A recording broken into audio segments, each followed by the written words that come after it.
In the blanks, you must stick to your promise, आपको अपने वादे के साथ जुड़ा रहना चाहिए, वादा मतलब पूरा करना चाहिए। सो स्टिक टू होता है, जैसे कुछ ऐसे वर्ब्स हैं जिनके साथ बेटा फिक्स प्रपोजिशन है, जैसे हम इस्तेमाल करते हैं बेटा के एक्ट अपॉन है, अबाइड बाय है, सेम इज द केस। कुछ ऐसे हमारे पास एडजेक्टिव्स हैं जिनके पास फिक्स्ड प्रपोजिशन इस्तेमाल होती हैं, जैसे जूनियर टू, सुपीरियर टू बेटा, तो ये फिक्स्ड हैं बेटा।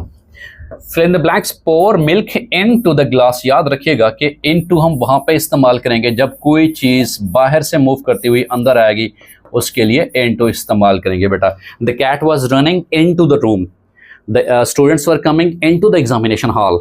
सो इसका उलट क्या बेटा, आउट ऑफ होता है, याद रखिएगा, ठीक है। What is antonym of vindictive, इसका मतलब क्या होता है, फॉरगिविंग है। Homer said to Alina, your performance surprised my parents yesterday, narration के हवाले से ये सवाल था, तो होमर सेड टू अलीना बेटा सिंपल सेंटेंस है, तो होमर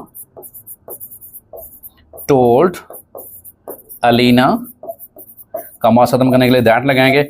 यू आर बेटा सेकंड पर्सन, ऑब्जेक्ट के मुताबिक अलीना है, इसका प्रोनाउन बनेगा शी, तो यहाँ पे यू की दूसरी हालत पोजेसिव केस यू आर है, तो मुझे शी का भी क्या करना पड़ेगा बेटा, माई लगाना पड़ेगा। दैट शी का बेटा हर लगाना पड़ेगा, she her her. That her performance surprised है बेटा, पास्ट इंडेफिनिट है। नरेशन में रूल ये होता है बेटा, उससे अगले पास्ट टेंस में लेके जाया करो, तो ये पास्ट इंडेफिनिट है, इसको लेके जाएंगे पास्ट परफेक्ट में। योर परफॉर्मेंस हैड सरप्राइज्ड बेटा,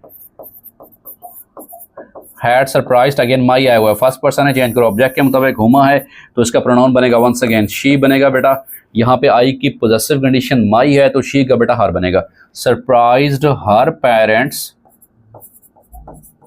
और यस्टरडे को चेंज करते हैं बेटा the previous day, article the जरूर इस्तेमाल करना होता है बेटा, द प्रीवियस डे, याद रखिएगा बेटा, ठीक है। So the correct sentence will be, Huma told Alina that her performance had surprised her parents the previous day, article the भी जरूर इस्तेमाल करेंगे क्योंकि नरेशन में